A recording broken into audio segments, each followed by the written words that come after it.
ಸೂರ್ಯೋದಯ. ಹಾಗಿದ್ದರೆ ಹೌದಣ್ಣ. ಅಣ್ಣ ತಮ್ಮಂದಿರ ಬಾಂಧವ್ಯವನ್ನು ತೆರೆಯುವಂತಹ ಕಾಲ ಸನ್ನಿಹಿತವಾಗಿದೆ ಎನ್ನುವುದಕ್ಕೆ ಸಾಕ್ಷಿ ನಿನ್ನ ಸ್ಪಷ್ಟವಾದಂತಹ ಮಾತುಗಳು. ಅರ್ಥವಾಯಿತು ತಮ್ಮ. ನಾನು ಯಾರು ನೀನು ಯಾರು ಎನ್ನುವುದನ್ನ ಅರಿತೆ. ಆದಿಶೇಷನೇ ನಾನು. ಧರ್ಮ ಸಂಸ್ಥಾಪನೆಗಾಗಿ ಅವತಾರವನ್ನೆತ್ತಿರುವಂತಹ ಶ್ರೀಮನ್ ಮಹಾವಿಷ್ಣುವೇ ನೀನು.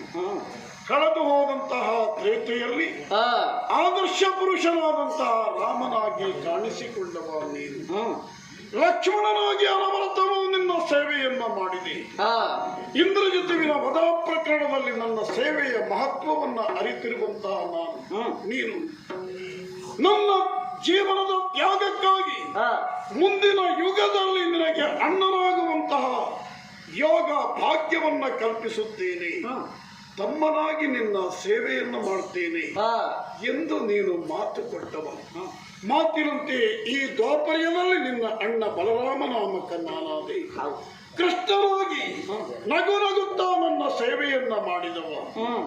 ಭ್ರಾತೃಪ್ರೇಮ ಎಂದರೇನು, ಸಹೋದರತ್ವ ಎಂದರೇನು ಎನ್ನುವುದನ್ನು ಎರಡು ಯುಗದಲ್ಲಿಯೂ ಪ್ರಪಂಚ ಮುಖಕ್ಕೆ ಕಾಣಿಸಿಕೊಟ್ಟಂತಹ ಮಹಾಪುರುಷ ನನ್ನ ಪ್ರೀತಿಯ ತಮ್ಮ ಕೃಷ್ಣ ನೀನು.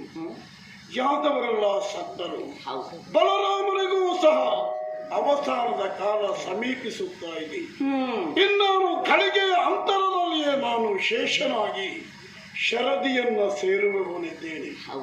ಸಹೋದರತ್ವದ ಪ್ರೇಮವನ್ನ ಬಾಂಧವ್ಯವನ್ನ ಮೆರೆಸಿದಂತಹ ನೀನು ಕೊನೆಯ ಕ್ಷಣದಲ್ಲಿ ಒಮ್ಮೆ ನನ್ನನ್ನು ಅಣ್ಣ ಎನ್ನುವುದಾಗಿ ಪ್ರೀತಿಯಿಂದ ತಬ್ಬಿಕೋ ತಮ್ಮ. ಅದೇ ನನಗೆ ಸಮಾಧಾನ. ಅಷ್ಟೇ ಬೇಕಾದದ್ದು ನಿನಗೆ. ಹೌದು ತಮ್ಮ. ಈ ಗಂಧವತಿಯ ಗಂಧದಿಂದ ಬಿಡುಗಡೆಯನ್ನು ನೀನು ಹೊಂದಬೇಕು ಅಂತಾದ್ರೆ ನಿನಗೀಗ ಬೇಕಿರುವುದು ನನ್ನ ಬಾದು ಗಂಧವಲ್ಲವೇ? ನಾನು ಅಣ್ಣ ಎಂದು ಕರೆಯಬೇಕಲ್ಲ.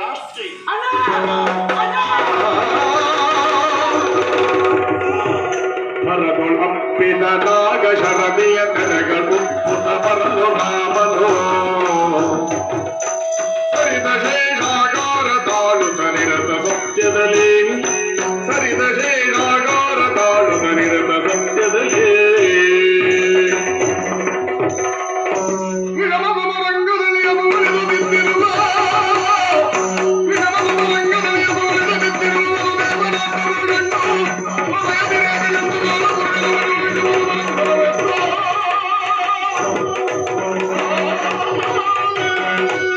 ಮಾನವೀಯ ಸಂಬಂಧಗಳು ಎಷ್ಟು ಗಾಢವಾದದ್ದು ಎನ್ನುವುದಕ್ಕೆ ನನ್ನ ಅಣ್ಣ ಬಲನ ಬದುಕೆ ಸಾಕ್ಷಿಯಲ್ಲವೇ? ಕೊನೆಯ ಕಾಲದಲ್ಲಿ ಈ ತಮ್ಮನನ್ನು ತಬ್ಬಿಕೊಳ್ಳಬೇಕೆಂದು ಮನಸ್ಸಾದದ್ದು. ತಬ್ಬಿಕೊಂಡ ಮರುಕ್ಷಣದಲ್ಲಿಯೇ ಮೂಲ ಸ್ವರೂಪವಾದ ಶೇಷನಾಗಿ ಶರದಿಯ ಅಲೆಗಳಲ್ಲೊಂದು ಅಲೆಯಾಗಿ ಲೀನವಾಗಿ ಹೋದ ನಮ್ಮಣ್ಣನ ಹೆಸರೀಗ ಶೇಷವಾಗುಳಿದಿದೆ ಅಷ್ಟೇ. ಆದ್ರೆ ದೀರ್ಘವಾಗಿರುವಂತ ಈ ಪ್ರಭಾಸ ಕ್ಷೇತ್ರದ ಸೈಕತ ಬೇಲೆಯ ಮೇಲೆ ಒಮ್ಮೆ ನೆಟ್ಟ ನೋಟವನ್ನು ಹರಿಸಿದ್ರೆ ಎಂತಹ ಹೃದಯ ವಿದ್ರಾವಕ ದೃಶ್ಯವನ್ನು ನಾನು ಕಾಣುತ್ತಾ ಇದ್ದೇನೆ. ಅಸಂಖ್ಯ ಸಂಖ್ಯೆಯಲ್ಲಿ ಯಾದವರು ಮಡಿದು ಬಿದ್ದಿದ್ದಾರೆ. ಯಾದವರ ಮೈಯ ಮಾಂಸವನ್ನು ಕುಕ್ಕಿ ತಿನ್ನುವುದಕ್ಕೆ ಬಂದೆರಗುತ್ತಾ ಇದ್ದಂತ ರಣ ಹದ್ದುಗಳ ಸಂಖ್ಯೆ ಅದೆಷ್ಟು? ಹೆಣದ ಮೈಯ ಮಾಂಸವನ್ನು ಹರಿದು ತಿನ್ನುವಲ್ಲಿ ಕಚ್ಚಾಡುತ್ತಾ ಇದ್ದಂತ ನರಿ ನಾಯಿಗಳ ಸಂಖ್ಯೆ ಇನ್ನು ಅದೆಷ್ಟು?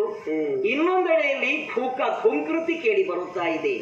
ಇದೆಲ್ಲವನ್ನು ಕಂಡಾಗ ಕೇಳಿದಾಗ ಎಂಥವನೇ ಆದರೂ ಒಮ್ಮೆಗೆ ಎದೆ ಛಲ್ಲನೆಲೇಬೇಕು. ಮಾನವೀಯ ಸಂಬಂಧಗಳಿಗೆ ಒತ್ತು ಕೊಟ್ಟು ನೋಡ ಹೊರಟ್ರೆ ಇದೆಲ್ಲವೂ ನೋವು ತರುವ ಸಂಗತಿಯಲ್ಲವೇ? ಅದಕ್ಕೆ ಹೊರತಾಗಿ ನಿಂತು ಯೋಚಿಸೋಣವೇ?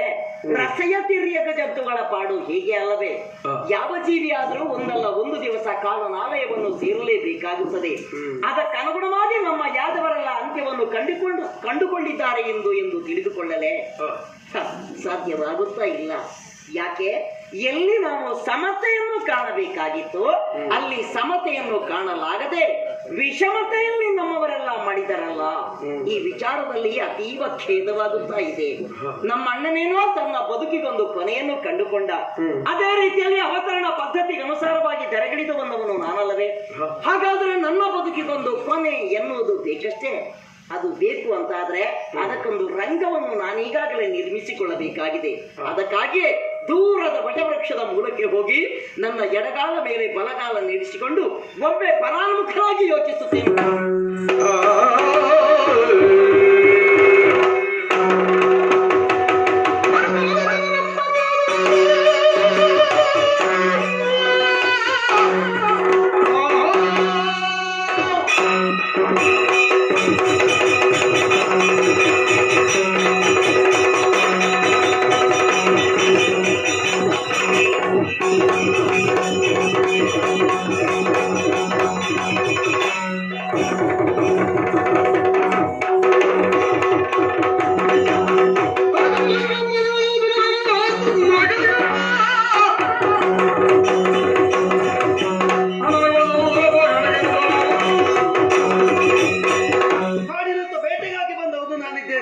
ಆದ್ರೆ ಯಾವ್ದೋ ದಿಕ್ಕಿನತ್ತ ಹೋದ್ರೂ ಕೂಡ ಒಂದೇ ಒಂದು ಪ್ರಾಣಿ ಕೂಡ ನನ್ನ ಕಡೆಗೆ ಗೋಚರ ಆಗ್ಲಿಲ್ಲ.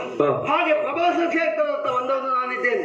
ಬರುವಂತಹ ಸಂದರ್ಭದಲ್ಲಿ ಕಬ್ಬಿಣ ತುಣುಕೊಂದು ನನ್ನ ಕೈಗೆ ಸಿಕ್ಕಿತು. ಅದನ್ನು ಬಾಣದ ಅಲಗನ್ನಾಗಿ ಸಿಕ್ಕಿಸಿಕೊಂಡವನು ನಾನಿದ್ದೇನೆ. ಅದೇನು ಮಾಡುದು ಏನು ಮಾಡುದು?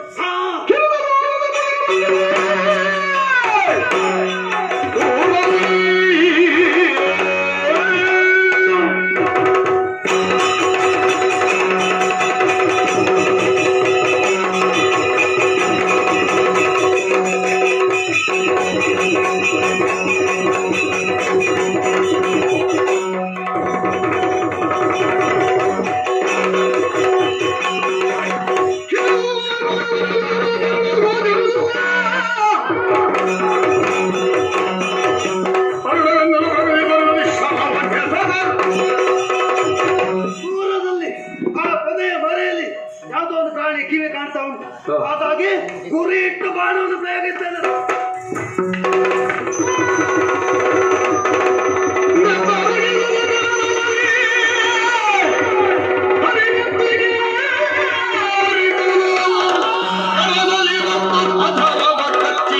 ಸೈನಿಸಿಕೊಂಡ ಮುರಮಥನ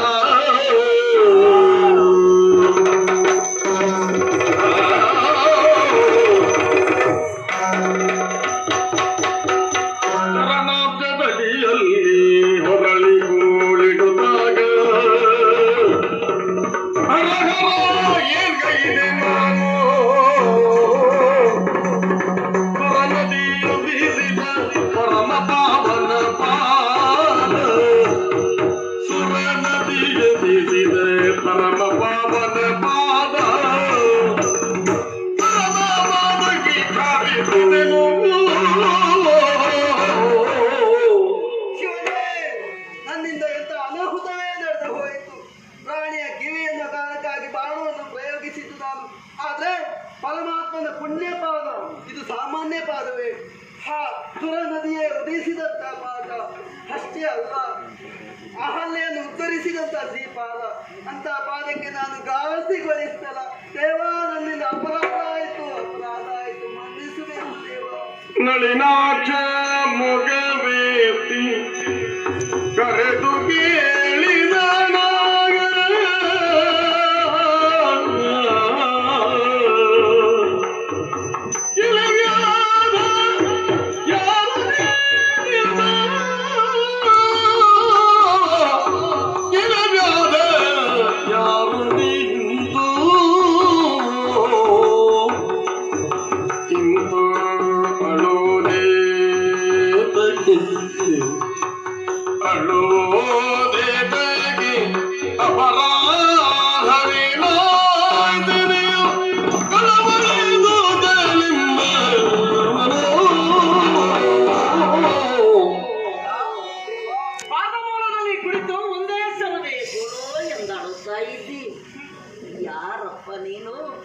ಯಾಕೆ ಈ ರೀತಿಯಲ್ಲಿ ಕಣ್ಣೀರ್ಗೆರೆಯುತ್ತಾ ಇದ್ದಿ? ವಿಷಯವನ್ನು ವಿಸ್ತರಿಸಿ ಹೇಳ್ತೀಯನಪ್ಪ ನನಗೆ. ದೇವಾ, ಕರುಣಸಾಗರ ಕೇಳು ಮನದಲ್ಲಿ ತಿರಿದುಂಬ ಕರನೆಂಬ ವ್ಯಾಧಾನಿಗೆ ನೋಯಿ ಮನದಲ್ಲಿ ತಿರಿದುಂಬ ಕರನೆಂಬ ವ್ಯಾಧಾನಿಗೆ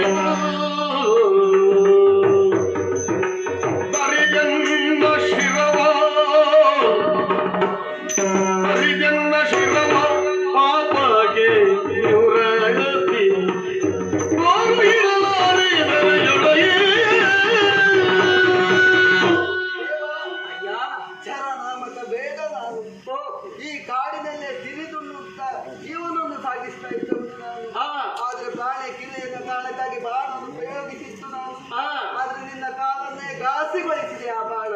ನನ್ನಿಂದ ಅಪರಾಧ ಆಯಿತು. ಹಾಗಾಗಿ ಈ ಅಪರಾಧಕ್ಕೆ ನನ್ನ ಮರಣವೇ ಶಿಕ್ಷೆ. ಕೊಲ್ಲಬೇಕು ನನ್ನನ್ನು ದೇವ. ಬೇಡ ಮರುಗದಿರೀಗ, ಬೇಡ ಮರುಗದಿರೀಗ, ನಿಯತಿಯಂ ಅತಿಕ್ರಮಿಸಿ ರೂಢಿಯೊಳಗಾರಿಗಳ,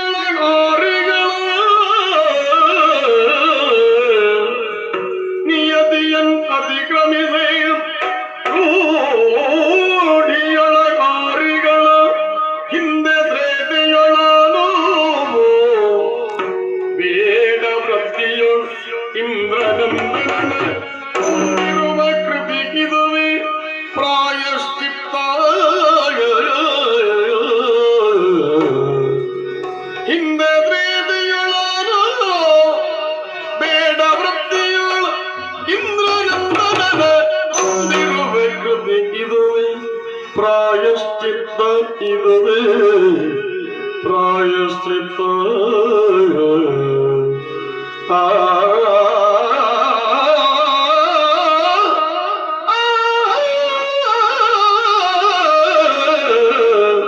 ಬೇಡ ಮರುಗದಿರೀಗ, ಮರುಗದಿರೋ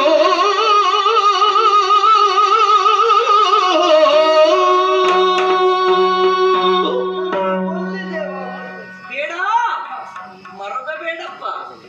ತನ್ನಿಂದ ಏನೋ ಘನಾಪರಾಧವಾಗಿದೆ ಎಂಬುದಾಗಿ ನೀನು ಭಾವಿಸಿದ್ದಿ.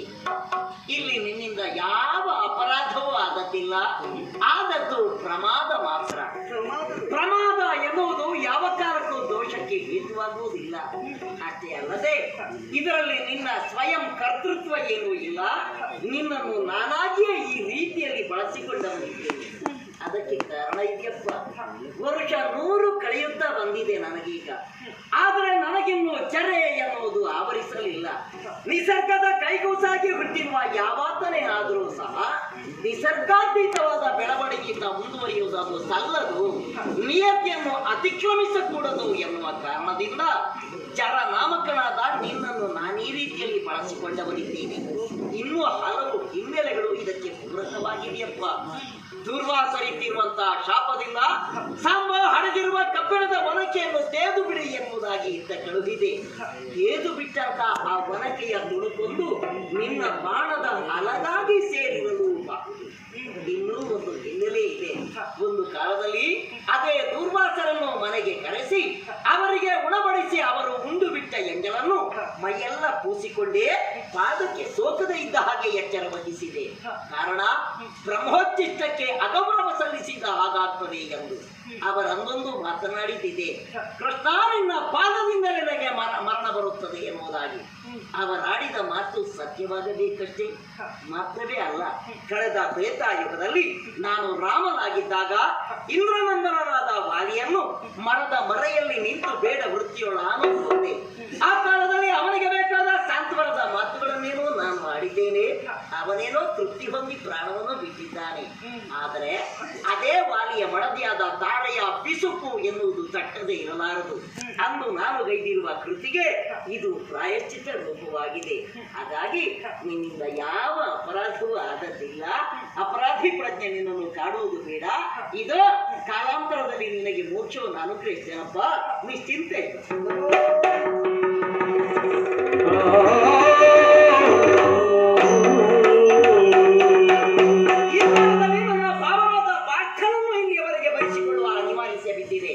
ಅದು ಹೇಗೆ ಎನ್ನುವುದಾಗಿ ಯೋಚಿಸುತ್ತಾ ಇರುವಾಗ ಗಗನಗಾಮಿಯಾಗಿ ಸಾಗುತ್ತಾ ಇದ್ದಂತ ನಾರದೇನೆ ನನ್ನನ್ನು ವಿಚಾರಿಸುವುದಕ್ಕಾಗಿ ಇಲ್ಲಿವರೆಗೆ ಬಂದನಲ್ಲವೇ? ಅವನಲ್ಲಿ ವಿಚಾರ ಎಲ್ಲವನ್ನೂ ಹೇಳಿ ಕಳುಹಿದ ಹಾಗಾಯಿತು. ನನ್ನ ಮನೋರಥ ಸಾರಥಿಯಾಗಿ ಹತ್ತಿರಡಿಗೆ ನಾರದ ಸಾಗಿದ್ದಾಗಿದೆ.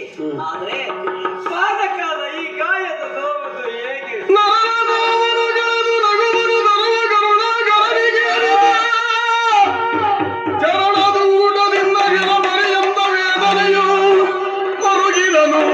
ಹರಿನೋವ ಸಹಿಸದೆ ಕರೆದ ಅಮ್ಮ ಎನ್ನುದ, ಅಮ್ಮ ಎನ್ನುದ ಕರುಳಿನ ಕರೆಯ ಎಚ್ಚರಿದ ಯಶೋದೆಯು ಕರುಳಿನ ಅಂಬಾರವ ಕೇಳಿ ನೊರೆ ಹಾಲ ಮುಗಿದ ನೋಡಿ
ನನ್ನೆರಡು ಕಣ್ಣಿನಿಂದ ಕಂಡೆನಪ್ಪ.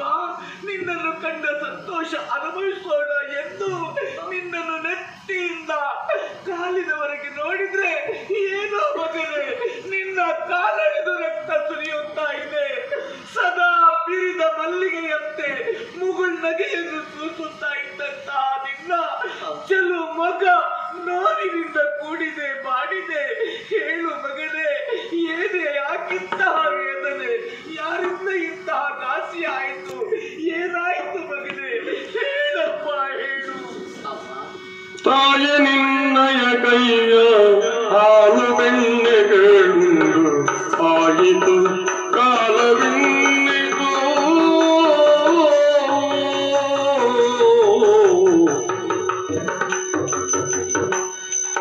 ತಾಯ ನಿನ್ನಯ ಕೈಯ ಹಾಲು ಬೆಣ್ಣೆಗಳುಂಡು ಆಯಿತು ಕಾಲವಿನ್ನಿತು.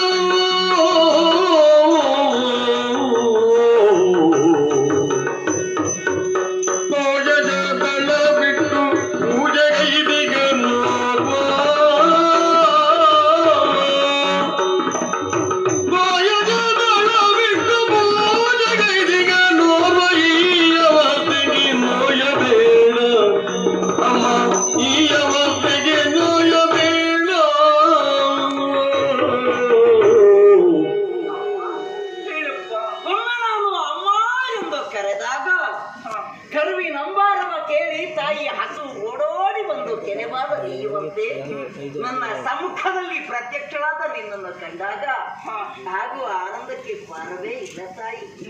ದೇವಕಿ ದೇವಿ ತನ್ನ ಗರ್ಭದಲ್ಲಿ ನನಗೊಂದಷ್ಟು ಸ್ಥಳವನ್ನು ನೀಡಿದ್ದಾಳೆ ಎನ್ನುವುದನ್ನು ಬಿಟ್ಟರೆ ಮಿಕ್ಕುಳಿದ ತಾಯ್ತನದ ಎಲ್ಲವನ್ನೂ ಧಾರೆ ಎರೆದವಳು ನೀನಲ್ವೇನಮ್ಮ.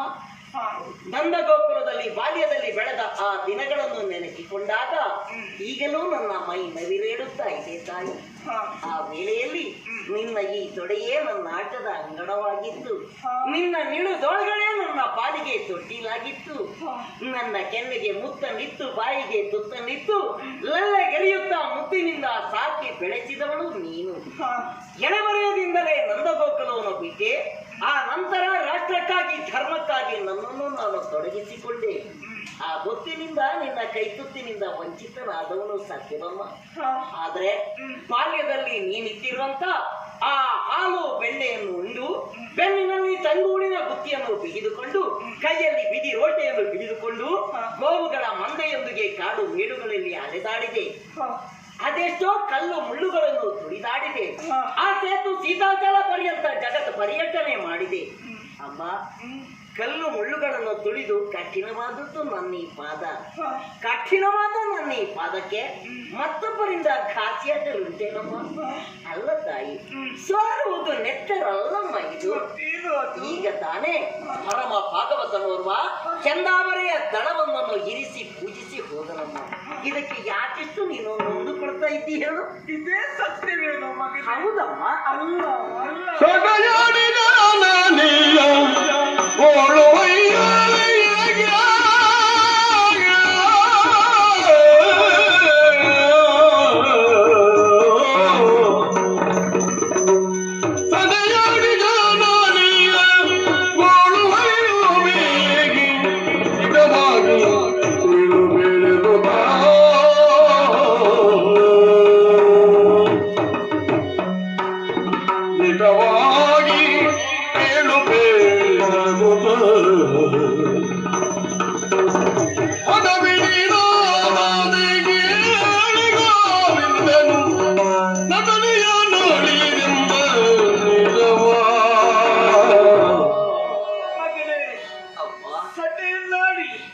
ನನ್ನ ಮನಸ್ಸನ್ನು ನಂಬಿಸುವ ಪ್ರಯತ್ನ ಮಾಡುತ್ತಾ ಇದ್ದೀಯ ಮಗನೇ. ನಿನ್ನ ದೇಹಕ್ಕೆ ಆದಂತಹ ದಾಸಿಯಿಂದ ಉಂಟಾದ ವೇದನೆಯನ್ನು ನೀನೇ ಭರಿಸಿಕೊಳ್ಳುತ್ತಾ ಇದ್ದೀಯ. ಹೇಳಿದ್ರೆ ತಾಯಿಯಲ್ಲಿ ನೊಂದುಕೊಳ್ಳುತ್ತಾಳೋ ಎನ್ನುವಂತಹ ಯೋಚನೆಯೇನು ಮಗನೇ. ನೀನಿಷ್ಟು ವೇದನೆಯನ್ನು ಅನುಭವಿಸುವುದನ್ನು ನೋಡಿ ನಾನು ಹೇಗೆ ಸಹಿಸಿಕೊಳ್ಳಲಿ ಕಂದ. ಈ ಜಗತ್ತನ್ನು ಕಾಣಿಸುವಂತಹ ನನ್ನ ಕಣ್ಣಿನ ದೃಷ್ಟಿಗೆ ಮಂದತೆ ಉಂಟಾಗಿರಬಹುದು. ಆದ್ರೆ ಪಡೆದ ಮಗನ ಒಡಲಿಗಾದ ನೋವೇನು ಇರುವುದನ್ನು ತಿಳಿಯದೆ ಇರುವಷ್ಟು ಆಗಿಲ್ಲ ಮಗನೇ. ಮಗನೇ, ನಿನ್ನ ಕಾಲೊಡೆದು ಹರಿಯುವ ನೆತ್ತರಿಗೂ ತಾವರೆಯ ತಳಕ್ಕೂ ಇರುವ ವ್ಯತ್ಯಾಸ ತಿಳಿಯದಷ್ಟು ದೃಷ್ಟಿ ಶೂನ್ಯನು ನಾನಾದ ಮಗನೇ. ಯಾಕೆ ಸುಳ್ಳನ್ನಾಡ್ತಾ ಇದ್ದಿ? ಸತ್ಯವಾಗಿ ಹೇಳು ಮಗನೇ. ನಿನಗಾದ ನೋವಿನ ಕಾರಣ ಏನು ಹೇಳು ಮಗ, ಹೇಳು.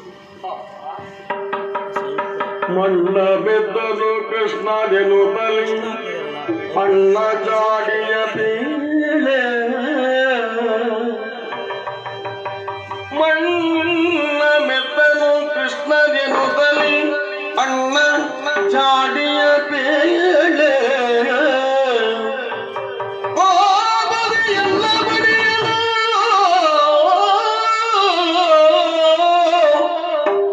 ಬದಿ ಎನ್ನ ಬಡಿಯಲು ಮಾಯ ಬೆರೆಯುದ ತೋರ್ದೆ ಕೌತುಕವ ಎನ್ನ ಬಡಿಯಲು ಮಾಯ ಬೆರೆಯುದ ತೋರ್ದೆ ಕೌತುಕವ ಇನ್ನು ನೀ ಸೈರಣೆಯ ಬೆಳೆವನು ಇನ್ನು ನೀ ಸೈರಣೆಯ ತಳೆವುದು ಮುನ್ನೆ ಅಂಗವಿದಲ್ಲ ಮುನ್ನಿನ ಅಂಗವಿದಲ್ಲ ನೋಡಿ ಎನ್ನ ಒಳದೋಡಿಗಳ ನೆನುದಲಿ ಹರಿಯು ಪಾಯ್ದಿರಿ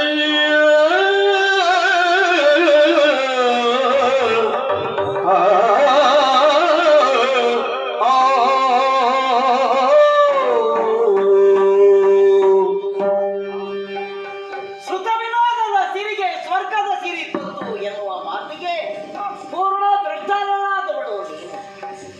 ನನ್ನ ಗೋಕುಲದ ಅರಮನೆಯ ಅಂಗಳದಲ್ಲಿ ನಾನು ನನ್ನನ್ನ ಬಲವು ಒಟ್ಟಾಗಿ ಆಡುವಂತ ಆ ವೇಳೆಯಲ್ಲಿ ಅಮ್ಮ ತಮ್ಮ ಕೃಷ್ಣ ಮಣ್ಣು ತಿಂದ ಎಂದು ನನ್ನಣ್ಣ ಬಲನು ಜಾಡಿಯ ಮಾತನ್ನು ನಿನ್ನಲ್ಲಿ ಹೇಳಿದಾಗ ಅಂಗಳಕ್ಕೆ ಓಡೋಡಿ ಬಂದು ನನ್ನ ಕಿವಿಯನ್ನು ಕಿಂಡಿ ಕೆನ್ನೆಗೊಂದು ಬಾರಿಸಿ ಸೆರೆಬಾಯನ್ನು ಎನ್ನುವುದಾಗಿ ಗದರಿಸಿದೆ. ನಿನಗೆ ಹೆದರಿ ನಾನು ಆಗ ಬಾಯಿ ತೆರೆದೆ. ಆಗ ನನ್ನ ಬಾಯೊಳಗೆ ನನಗೆ ಬ್ರಹ್ಮಾಂಡ ಕಂಡಿದೆಯಂತೆ. ನನ್ನ ಬಾಯೊಳಗೆ ಬ್ರಹ್ಮಾಂಡ ಉಂಟೋ ಇಲ್ಲವೋ ಪ್ರಶ್ನೆ ಅಲ್ಲಲ್ಲ ತಾಯಿ. ತಾಯಿಯಾಗಿ ನೀನು ಅದನ್ನು ಗುರುತಿಸಿದ್ದೀಯ ಅಂತಾದ್ರೆ ನಿನ್ನ ತಾಯ್ತನದ ಔನ್ನತ್ಯ ಎತ್ತರದು ಎನ್ನುವುದನ್ನು ಲೋಕ ತಿಳಿದುಕೊಳ್ಳುವುದಕ್ಕೆ ಸಾಧ್ಯವಾಗಿದೆ. ಅಂದು ನಾನು ಬಾಯಿ ತೆರೆದಾಗ ನನ್ನ ಬಾಯೊಳಗೆ ನಿನಗೆ ಬ್ರಹ್ಮಾಂಡ ಕಂಡಿದೆ ಸತ್ಯ. ಆದ್ರೆ ಇಂದು ನಾನು ಬಾಯಿ ತೆರೆದೆ ಅಂತಾದ್ರೆ ನನ್ನ ಬಾಯೊಳಗೆ ನಿನಗೆ ಬ್ರಹ್ಮಾಂಡ ಕಾಣಲಾರದಮ್ಮ.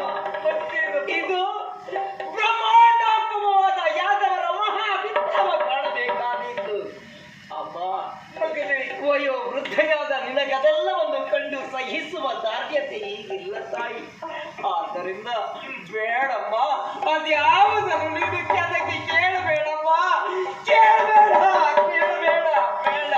ಮಗನೇ ಕೃಷ್ಣ, ಯಾದವರ ವಿಕ್ರಮ ಪರಿಸ್ಥಿತಿಯನ್ನು ಕಂಡು ನೀನಿಷ್ಟು ನೊಂದುಕೊಳ್ಳುತ್ತೀಯ ಅಂತಾದ್ರೆ ಅದನ್ನು ಕಣ್ಣಿಂದ ಕಂಡು ಆ ನೋವನ್ನು ನಾನು ಅನುಭವಿಸಬೇಕು, ನಿನ್ನ ದುಃಖದಲ್ಲಿ ಭಾಗಿಯಾಗಬೇಕು ಇರುವ ಇಷ್ಟೇ ನನ್ನದಪ್ಪ.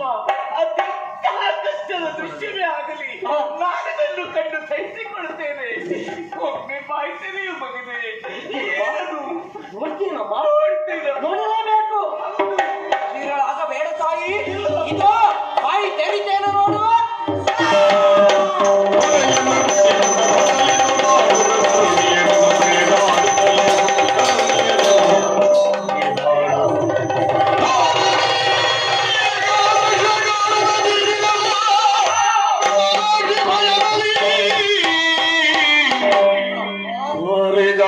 ಬಿದನು ಗಮ್ಮೈಸಿದನು ಮಾದೆಯನು ತೋರಿದುದು ವೈಫಲ್ಯ ತೋರಿದುದು ವೈಫಲ್ಯ ಇದಗಿನ್ನಾರು ಹೊಣೆ ಎಲೆದಾಯೇ ಇದಗಿನ್ಯಾರು ಹೊಣೆ ಎಲೆದಾಯಿ ಕಳಚುವೆ ಈ ಪಂಥಗಳ ಗಳಜರೆ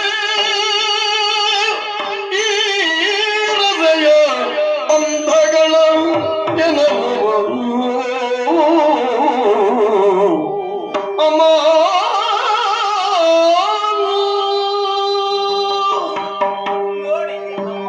ನೋಡಿದ್ದೇನಪ್ಪ.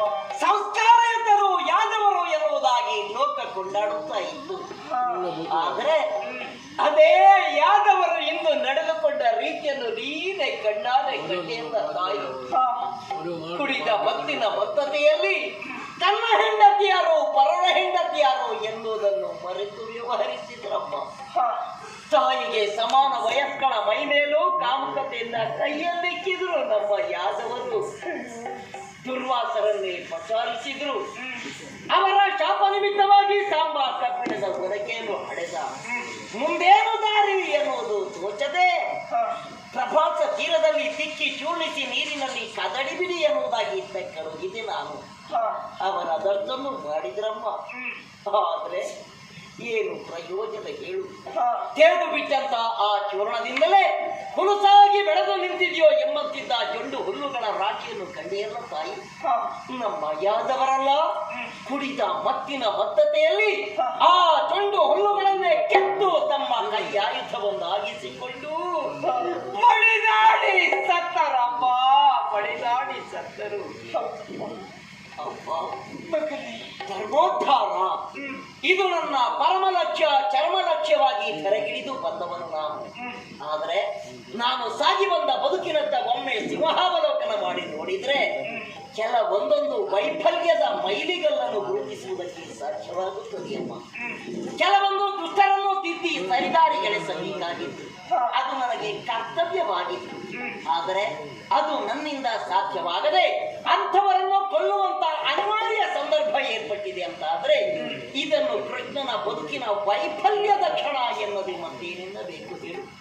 ಮಾವನನ್ನು ಕೊಂದೆ, ಮಾವನನ್ನು ಕೊಲ್ಲಿಸಿದೆ, ಅಳಿಯನನ್ನು ಕೊಲ್ಲಿಸಿದೆ, ಹೀಗೆ ಹಲವರನ್ನು ಕೊಲ್ಲಿಸುತ್ತಾ ಗಮ್ಯ ಗುರಿಯರಿಗೆ ದಾಪುಗಾಲ ಹಿಡಿದಾಯಿಸುವವನಮ್ಮ ನಾನು.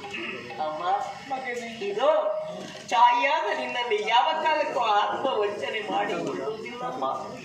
ಆಂತರಂಗಿಕವಾದ ಕಠೋರವಾದ ಸತ್ಯದ ವಿಷಯವನ್ನು ನಿನ್ನಲ್ಲಿ ಅರಿಯುತ್ತಾ ಇದ್ದೇನೆ ಅಮ್ಮ. ಈ ಸತ್ಯ ಇದು ಏನಪ್ಪ? ಇದು ಕಳಚುವನು ಈ ರಸಯ ಬಂಧಗಳ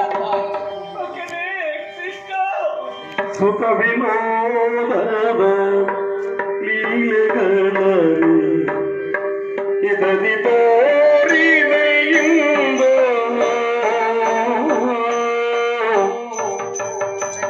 ಸುಖ ವಿನೋದದ ಲೀಲೆಗಳಲ್ಲಿ ಇದರಿ ತೋರಿವೆಯಿಂದ ಕೊರವೆಯ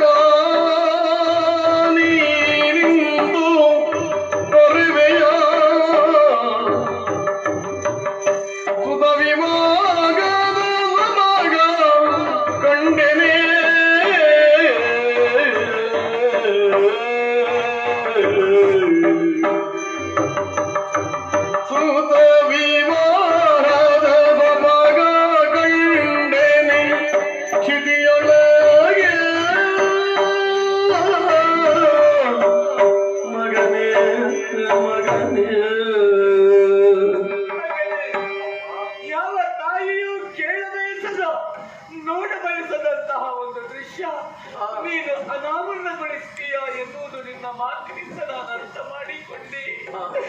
ಯಾವ ತಾಯಿ ತನ್ನ ಮಗನ ಕೊನೆಯನ್ನು ಬಯಸ್ತಾಳೆ?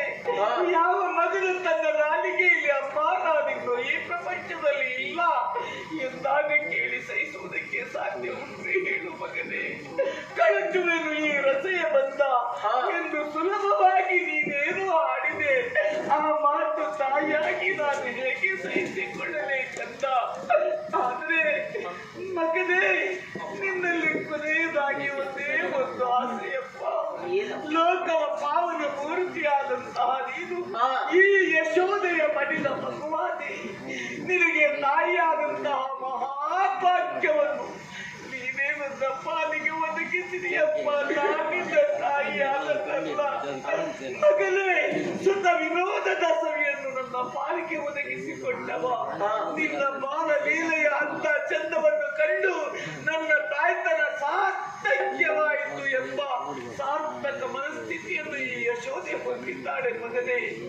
ಆದರೆ ಒಂದು ಮಾತು ಕೇಳಿದ್ದೇನೆ, ಯಾವ ಹೊತ್ತು ನನ್ನ ಗೋಕುಲವನ್ನು ನೀನು ವಂಚಿಸಿ ಹೊರಟು ಹೋದೆಯೋ ಮತ್ತೆ ನನ್ನ ಗೋಕುಲಕ್ಕೆ ಮರಳಿ ಬಂದುದಿಲ್ಲ ಮಗನೇ. ನೀನು ಅಗಲಿ ಹೋದರೂ ನಿನ್ನದೇ ಆದಂತಹ ವಿಚಾರವನ್ನು ತಿಳಿಯುವ ಬಯಕೆಯಲ್ಲಿರುವ ನನಗೆ ನೀನದೆಷ್ಟೋ ಮದುವೆಯಾಗಿದ್ದೀಯ ಎನ್ನುವ ಸುದ್ದಿ ಕೇಳಿದ್ದೇನೆ ಮಗನೇ. ನಿನ್ನ ತಾಯಿಯಾಗಿ ಮಗನಾದ ನಿನ್ನ ಒಂದೋ ಮದುವೆಯಾದ ಚಂದ ಕಾಣುವ ಭಾಗ್ಯ ನನ್ನ ಪಾಲಿಗೆ ಒದಗಿ ಬಂದದ್ದೇ ಇಲ್ಲ ಮಗನೇ. ನಿನ್ನೊಂದು ಮದುವೆಯ ಚಂದ ನೋಡುವ ಭಾಗ್ಯ ನನ್ನ ಪಾಲಿಗೆ ಕರುಣಿಸ್ತೀಯ ಕಂದ. ಈ ಕಾಲದಲ್ಲಿ ಇಂಥ ಬಯಕೆಯೇನಪ್ಪ ನಿನಗೆ? ಹೌದು ಮಗನೇ, ಆದರೆ ಸಲ್ಲದ ಬಯಕೆಯಿಂದಾಗಿ. ಯಾಕಪ್ಪ? ಹಾಗೆಂದ ಮಾತ್ರಕ್ಕೆ ಈ ವಿಭಾಗದಲ್ಲಿ ನೀನು ನೈರಾಶ್ಯ ಭಾವವನ್ನು ತಾಡುವುದು ಬೇಡ. ಅದಕ್ಕೆ ಮುಂದೆ ನಾನು ಅವಕಾಶವನ್ನು ನಿನಗೆ ಕಲ್ಪಿಸಿಕೊಡ್ತೇನೆ. ಹೇಗೆ ಬಲ್ಲಯ್ಯ? ಹೇಗಪ್ಪ? ಶ್ರೀನಿವಾಸಾಭಿಧಾನದಲ್ಲಿ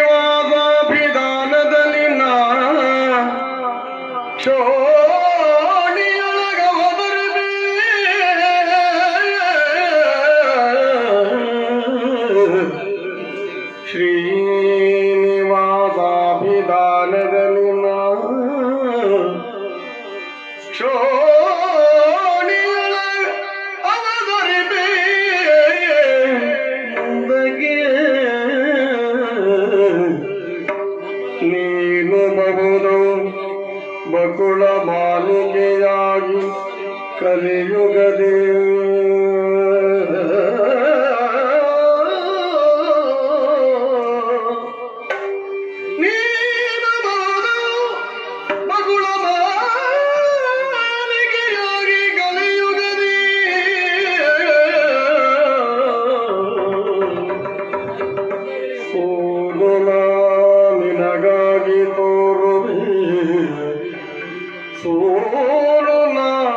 ನಿನಗಾಗಿ ತೋರುವೆ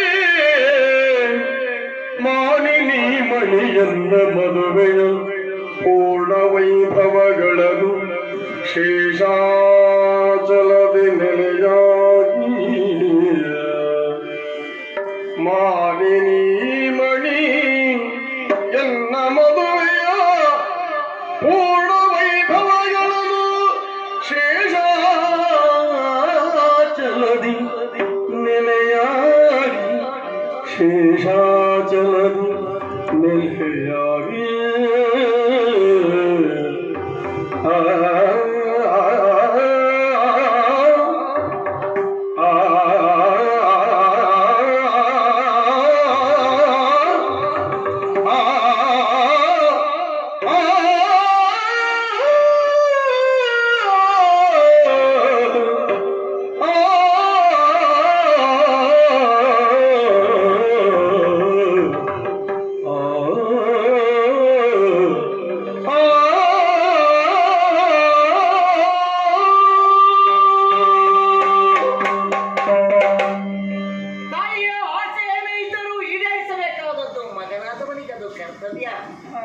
ಆದರೆ ಕೆಲವೊಂದು ಆಸೆಯನ್ನು ಈಡೇರಿಸಿ ಕೊಡುವಲ್ಲಿ ಸಾಧ್ಯವೋ ಅಸಾಧ್ಯವೋ ಎನ್ನುವುದನ್ನು ಮಗನಾದವನು ಯೋಚಿಸಿ ನಡೆಯಬೇಕಷ್ಟೇ.